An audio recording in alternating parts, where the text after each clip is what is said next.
Good evening. If you are viewing this file, Geralt of Rivia has been compromised. The following are our top 3 plans for eliminating him as a threat. As always, viewers are encouraged to submit their own takedown plans in the comments below, but remember, we are constrained by the rules and resources found within the Witcher video games themselves. Today's target, Geralt. Defeating Geralt in combat is the least likely method to succeed. However, even the White Wolf is not immune to certain tactics. Option A relies on exploiting what we believe are his 2 main weaknesses. 1. His over-reliance on close quarters attacks, and 2. His difficulty in defending against multiple targets. While Geralt always carries steel and silver swords, his effective reach does not extend beyond the slashes and stabs of a roughly 4-foot-long blade. Outside this radius, Geralt's threat level rapidly decreases. His only options at range are to close the distance on foot, draining his limited stamina, attempt mounted combat, which is counterable by exploiting his horse's fear meter, or rely on the few means of long-distance combat at his disposal. Igni, a Witcher sign that extends around 12 feet in its alternate form. Bombs, of which he may not have on hand and is limited to just 2 without upgrades. And his crossbow, a situational weapon that is only truly effective against flying or, somehow, underwater creatures. Therefore, we believe there is a slim chance at a combat victory if we can surround Geralt with archers, trained to retreat at the first sign of being targeted, and pepper him with arrows from all sides at a distance. Hero, eh? Arrow strikes can interrupt Geralt's stride, attacks, signs, or acrobatic maneuvers. His ability to deflect arrows back at an archer is an optional skill that requires exact timing. Only 28% of players have unlocked the Return to Sender achievement, indicating it is unlikely to be seen on the battlefield. And even with the ability to deflect, proper positioning will always keep a number of our archers behind him, where he is unable to target or time his evasions. One caveat to keep in mind is Geralt's shield sign, Quen. While at base levels it can be overcome with a single strike, when upgraded, Quen can reflect attacks, restore his vitality, and channel excess damage into stamina. If Quen has been trained to max capacity, we urge operatives to retreat to the safety of a large hole and rely on fall damage to protect you until a future balance patch. If we can maintain discipline in the face of any initial bomb throws and use long-range hit-and-run tactics, there is a slim chance we can keep up our assault until Geralt's stamina, sign charge, consumables, and eventually life have been drained away in an extremely boring and frustrating fashion. It would be an ignoble end for a legendary Witcher, but still an end. Option B is our best chance at keeping Geralt off the battlefield entirely by leading him down a questline that destroys his few personal connections and saps him of the will to fight for anything aside from coin. Before we approach Geralt, we must first dispose of his closest bond, Ciri. Ciri has always struggled with questions of belonging, purpose, and identity. We will exploit this by creating a false elven artifact that indicates her birth mother, Princess Pavetta, has been resurrected inside a parallel dimension known as the Ein El. Ciri's thirst for answers will lead her back to this realm where time passes at a different rate relative to our own. Mired outside of time, the rest of our plan can unfold. First, we will frame Yennefer of Vengerberg for leading Ciri astray, planting the false artifact among her possessions. When Geralt approaches Yen for help, he'll find and detect our forgery with his heightened senses, raising suspicions against her involvement. Yen has proven shrewd enough to detect a setup, but we are counting on this.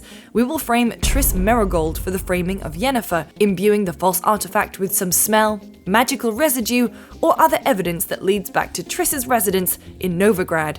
Through this deception, we believe Yen will disregard other suspects and motives, focusing her anger entirely on Triss, her longtime rival in sorcery, and for Geralt's love.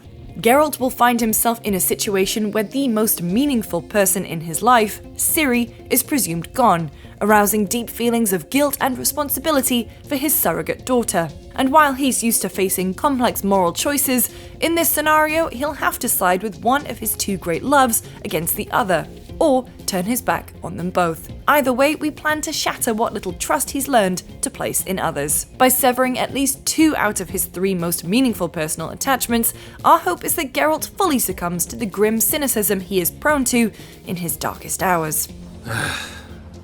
Always the same old shit. He will return to becoming a mere blade for hire, only agreeing to fight for personal preservation or the highest bidder. In this weakened state, we will use our inexhaustible supply of coin to send him on the same mundane wild beast hunts. In this plan's success, we have reduced Geralt to his least dangerous and capable self, a simple exterminator. Should all else fail, the following is our last-ditch effort at destroying the target. Option X. Lower his immunity and give him the plague. The world of The Witcher contains a viral infection known as Catriona, alternatively the Catriona Plague or the Red Death, likely a version of our own bubonic plague, brought to the continent after one of Ciri's visits to medieval Earth. According to the glossary entry, those who suffer from Catriona die a terrible death. Their convulsions become stronger each day, they vomit blood and mucus, and have bloody diarrhea. After a fortnight or so, they die in agony. The disease is spread by close physical contact, therefore it is simply a matter of lowering Geralt's heightened immune system, then seducing him with an infected woman. In nearly all playthroughs, Geralt of Rivia is a sexually active character, and his various romantic encounters are woven into the narrative. Our field research indicates that his romantic partners all share certain characteristics: strength and independence, like Yennefer and Triss, intelligent and witty, like Yennefer and Fringilla, and profoundly nonconformist, like any of the aforementioned sorceresses, along with Shani the medic. We will scour the most plague-hit regions, such as Velen, to find a harem of willing participants who fit these criteria but have yet to show symptoms. We will strategically place them close to wherever Witcher contracts are paid out, and wait for an opportune moment to strike. The plague is unlikely to affect Geralt without help, so our agents will try to exploit several overlapping mechanics at once. We will wait until a potion has pre-stressed his body. Potions that raise his toxicity level above 50% send Geralt into a weakened state. At this point, we will ply him with strong alcohol.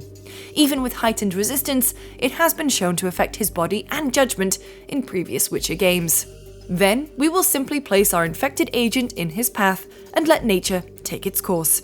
Remember, witches are sterile, fearless, and prone to risky behaviors in and outside of the bedroom. Our data indicates Geralt will explore every romantic option presented to him if given the chance, regardless of consequence. If our preparations allow for Catriona to overwhelm his immune system, Geralt may be sent to a permanent end, or at least remove the threat for a day or two. Those are the best plans we have on file in case of emergency, but even the best laid plans can endure criticism, and alternative methods are always worth considering. So again, do not hesitate to add your own annotations and strategies in the comments below. It's going to take every mind we've got working together to slay the White Wolf and bring his head to the foot of the Emperor where it belongs. Good luck and Godspeed.